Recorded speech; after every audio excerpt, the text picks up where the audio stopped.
You need winners? Let the Sports Advisor show you how to make money. General Manager Al DeMarco, a former sports reporter and contributor on Fox Sports, MSNBC, and Comcast Sports TV, brings over 25 years of handicapping experience to the table. CEO Steve Budin, the author of Bets, Drugs, and Rock and Roll, is the man responsible for creating the sports betting industry.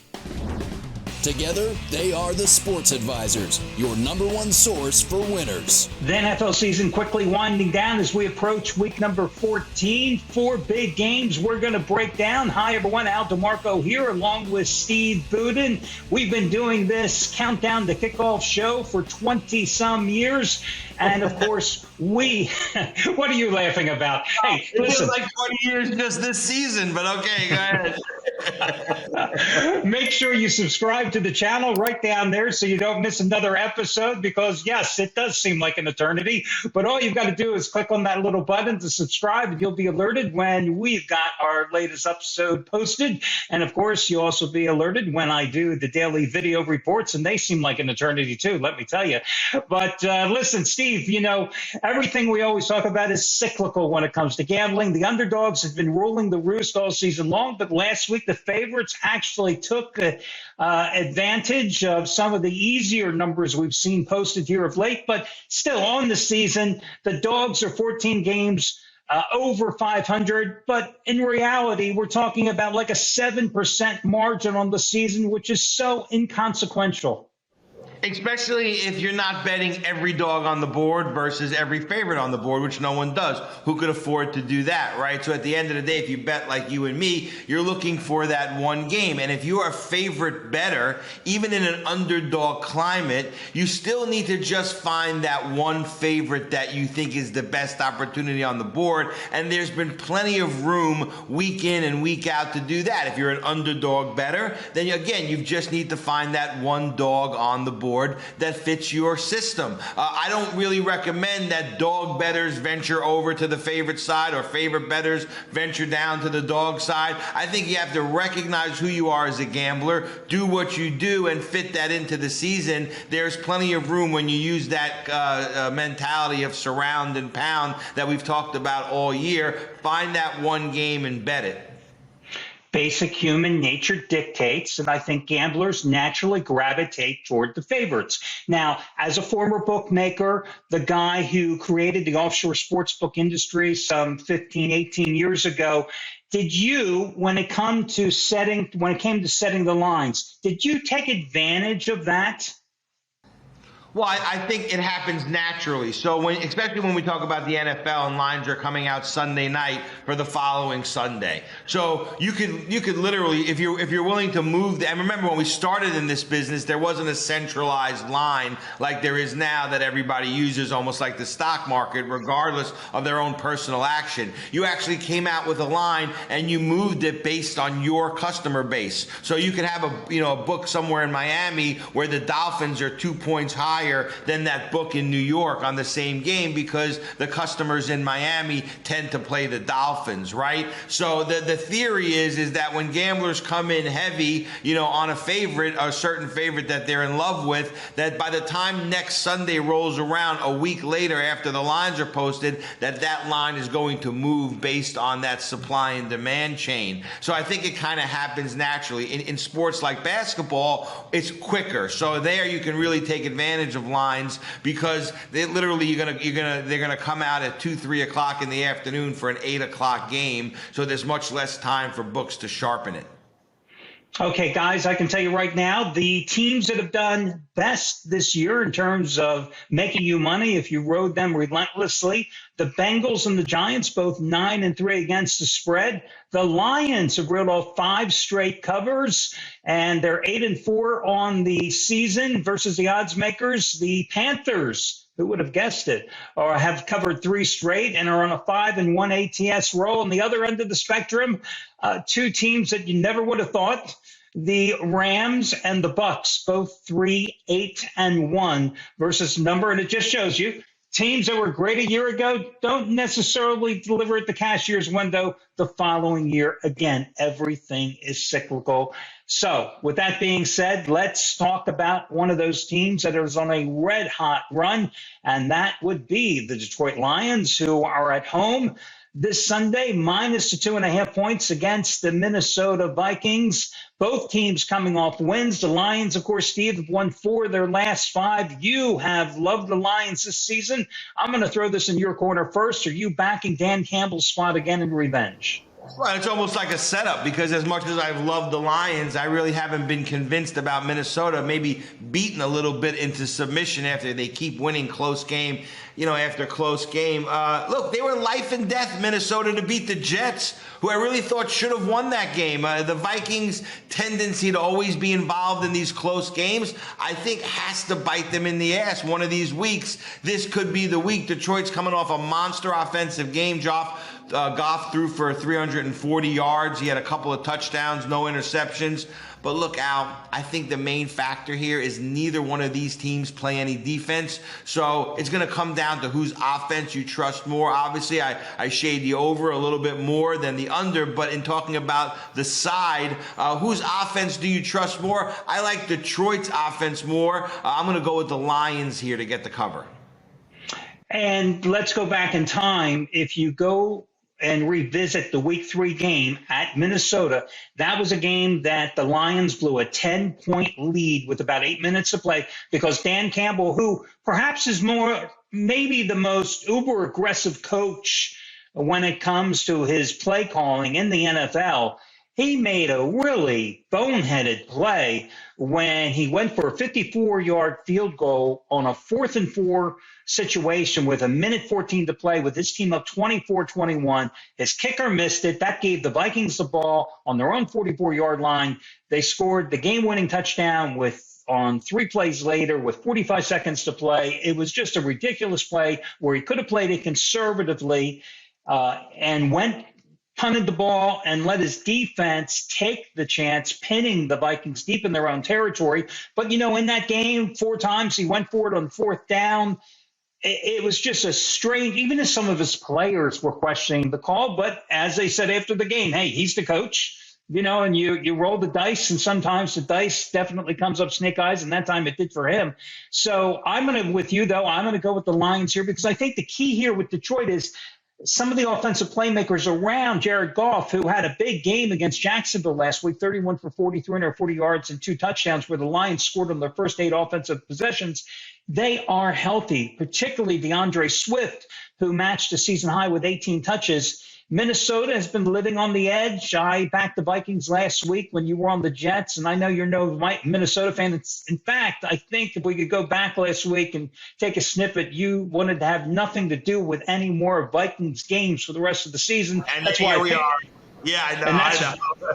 That's exactly why I picked this game first to talk about today, just to give you a little pain in the ass. But I'm with you. I'm going to go with Detroit first as well. But, it's kind of interesting. Here the Lions are. They're 5-7, and they're actually in the wild card hunt, because they've got the Jets next week and then 3 losing teams, and the Panthers, the Bears, and the Packers to close out the season. So who knows? I mean, this is an offense that's cranked out 25 or more points in 4 straight games, and that's the first time it's happened since 2012. So, hey, I'll go with them too. What the hell? Sooner or later, you got to ride the team that's actually putting some points on the board, and they're at home.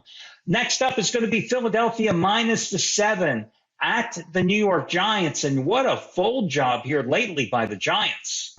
Yeah, they started out the season, right? Winning 7 out of their first 9, hyping up the New York town and Jersey for that matter. But you're right, it's been all downhill from there. They're now trying to limp into the playoffs. But, Al, it's their defense, right, that looks shot to me. And that's not going to fare well against who I feel is the NFL MVP, Jalen Hurts, and this Eagle team who own the best record in the NFL. They have rightful Super Bowl aspirations. They're going to come into this game motivated. But you look deeper into the stats, and it shows you that the Eagles are anything but reliable on the road for gamblers. They may be unbeaten straight up, but they're only 1-4 versus the line. And remember, Hurts had one of his worst games at the Meadowlands last season. He had 3 picks in that windy conditions, and he lost that game 13-7. The G-men have only lost 3 times versus the points this season. So the question is, Is 7 points too many to give them? And that's a good question.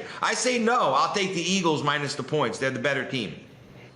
I agree with you. They're the better team, and certainly the Giants, a team that is 1-3-1 straight up in their last 5 games. They're in a troubling situation. The only thing that worries me here, the Eagles, who are coming off 2 big home wins, they stepped up and outscored the Packers and I was going to say Brett Favre. Oh, my goodness. Aaron Rodgers in that 40-33 game. And then last week, even though the Titans came in and everybody, I'll tell you, everybody and their brother liked the Titans. I don't know why, but they just thumped Tennessee 35-10, and it was a big payback game for Brown.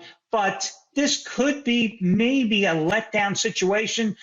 I like the Eagles too, but I think a better way to do it is to play Philadelphia in a 2-team 7-point teaser, because that number, again, I love taking favorites where the margin is between 6 and 10 points, because then I'm taking them right down to a field goal or less. And if you look at Philadelphia this year, if you had played Philadelphia in a 2-team 7-point teaser this season, they are 11-1. The only time you would have lost is the only game they lost against Washington. So I would hook Philadelphia up in with another team in a teaser, and that's how I would advocate playing the Eagles in this game. And listen, I'm a lifelong Eagles fan, so this is a tough game. I'm just going to watch as a fan. I have no real opinion on the side. I lean a little toward Philly, but putting them in the teaser, I love Philadelphia. I would not, however, a lot of people will say, well, why wouldn't you take the Giants plus the 14 points? I've played more than my share of teasers in 25 years. I never like taking dogs and making them bigger dogs, because sometimes dogs are simply dogs with fleas. And I don't care how many points you want to give them. And I think you're laughing, but yeah, I think you probably run into that too, more than a few times. Well, you have to ask yourself, could you see, Philadelphia losing this game? The answer is probably no. But could you see them blowing out the Giants? Absolutely, yes. Yeah, exactly. And that's kind of like the scenario that I always ask myself in that. And I always feel much more comfortable in that situation than going the other way, going, oh, can I see that team losing by more than 14 points? I don't know. That's like almost a double negative in a sentence. I just don't even want to play with that one in my mind. Steve, this next game, we've got a good one, at least on one side of the equation, a team that is surging, and that would be Cincinnati. But taking on an opponent in what has been a one-sided series, because the Cleveland Browns have owned the Bengals of late, and especially Joe Burrow. Now, as the season winds down here, and everybody always likes to say, well, who do you think is going to get to the Super Bowl? I always look for one of two type of teams, a team that starts fast, kind of slumps a little bit, and then surges towards the end, or a team that starts off slow but starts climbing that hill as the playoffs approach. The first team, a good example, maybe the Buffalo Bills. Gangbusters at the start of the season, then definitely hit a little bit of a tailspin, but may have come out of it and may pull out here as the season unwinds. Or the second team, definitely Cincinnati, because the Bengals are hot. And we saw how dominant they were because they really outplayed the Kansas City Chiefs last week. They did. That's a big win for them, sweeping the series. Look, you want the team that's playing their best football going into the postseason. The next 4 to 5 weeks will have a lot to do with that. I think Cincinnati qualifies as a team that's red hot right now. They have the pedigree. They certainly are a team that people thought coming into this season would improve off of last year and be able to get to that final mountaintop. I think the first 3 weeks they kind of dealt with a hangover. They got out of that and started playing some real good football. I think one of the issues with Cleveland when they play Cincinnati is that they always play Cincinnati tough because this is their de facto Super Bowl. This is their big game. It's the Battle of Ohio. They don't have big postseason aspirations many times throughout the years, but they do get up for this game, and being a defensive team, there's nothing like motivation to add a little pep to your step. But to me, regardless of all that, this game's not going to be close. Bengals are playing too good. Browns have no offense at all. All their points came on defense last week. There's no chance they're going to keep up with Cincinnati. The Bengals have covered 4 out of the last 6 in the series. I do believe this is a blowout. I'm going to go with the Bengals here. And the Bengals are on a nice roll. I mean, 6-1, including 4 in a row. The last 3, very impressive. 37-30 at Pittsburgh, 20-16 at Tennessee, a game in which everybody was on the Titans. And then, of course, 27-24 at home against the Chiefs last week. Now they look to avenge that only loss in that 7-game stretch, and that was the 32-13 beatdown they suffered at Cleveland on Halloween night. And yes, it was every bit as frightful as you would imagine on Halloween. Joe Burrow, 0-4 lifetime against the Browns. He was sacked 5 times in that game at Cleveland. The Bengals offense only 229 total yards in that game. Now, Jamar Chase, who came back from the hip injury last week against the Chiefs, did not play against the Browns in that first game. But really, the 2 problems for Cincinnati in that game, 1, the offensive line didn't offer Burrow any protection, and 2, the defense couldn't get off the field. I mean, Jacoby Brissett tore them up, 17 for 22, 278 yards. And then Nick Chubb and Kareem Hunt combined for 34 carries and 143 yards. But now you got Deshaun Watson at quarterback. And after some 700 days without taking a snap in a regular season game, the rust was evident last week against Texas, 12 for 22, 121 yards and 1 interception. And that was against perhaps the worst defense in the NFL. Cincinnati, significantly better. And you've got a Bengals team that is just printing money in Vegas. 9-1 ATS roll this season, 17-3 ATS roll going back to last year. I'm with you. I think you take Cincinnati, and FYI, here's your free teaser. The Bengals this season are 10-2 if you put them in the teasers.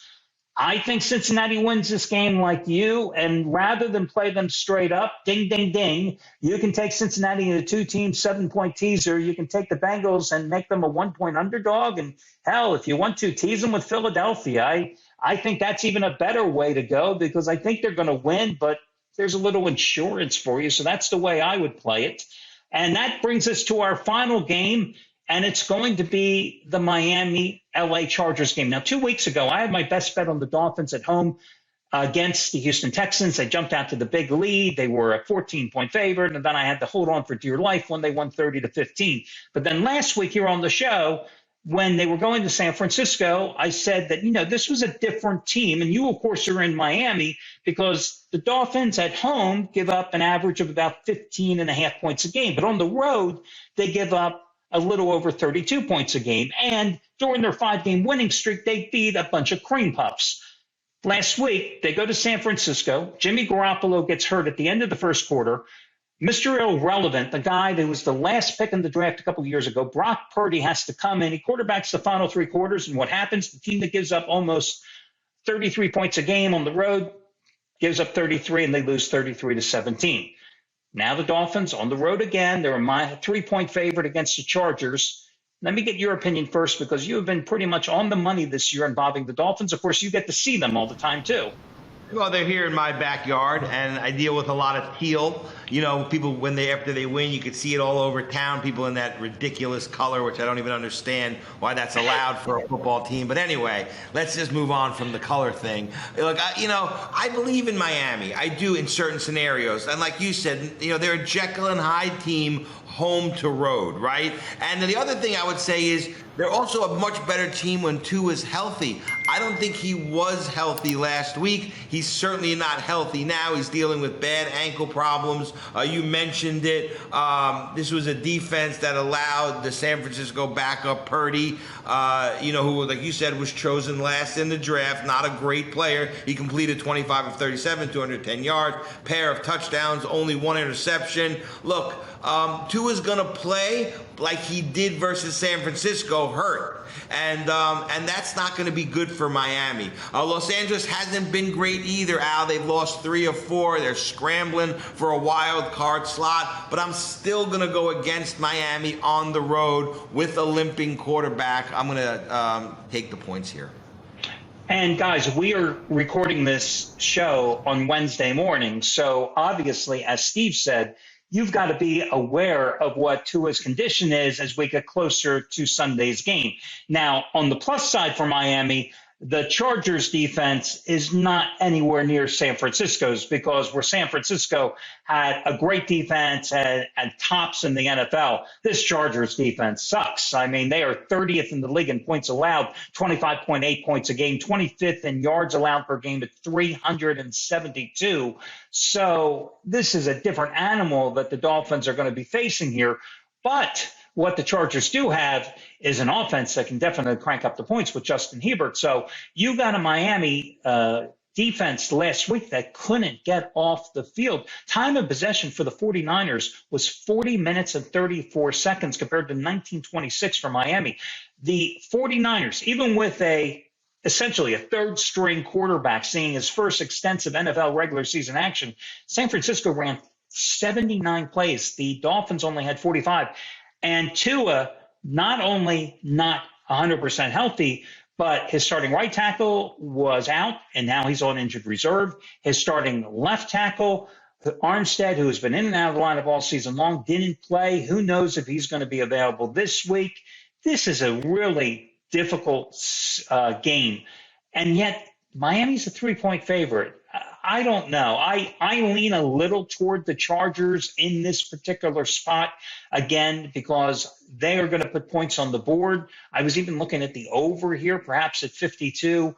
I don't think the Chargers are going to be able to stop Miami either. So, again, I lean a little toward the Chargers in this contest, but I think the injury report could be the deciding factor as we get closer to game time. And, Steve, listen, this wraps up this week's show, but you told an interesting joke right before we came on. Do you want to? I thought it was pretty good. Well, I just, I asked our cameraman if he knew who the most popular guy at the nudist colony was, to which he said no. And I said, it's the guy that can bring you a cup of coffee in each hand and still carry over 10 donuts. So there you go. Yes. I love that one, but people are out there going, I think they figured it out by now. But anyway, listen, that'll do it for this week's show. We will be here next week as we continue to break down all your NFL action. Again, subscribe to the channel down here below. For Steve Budin, I am Al DeMarco, and we will catch you next week as we continue to count down this NFL season. Good luck, everybody.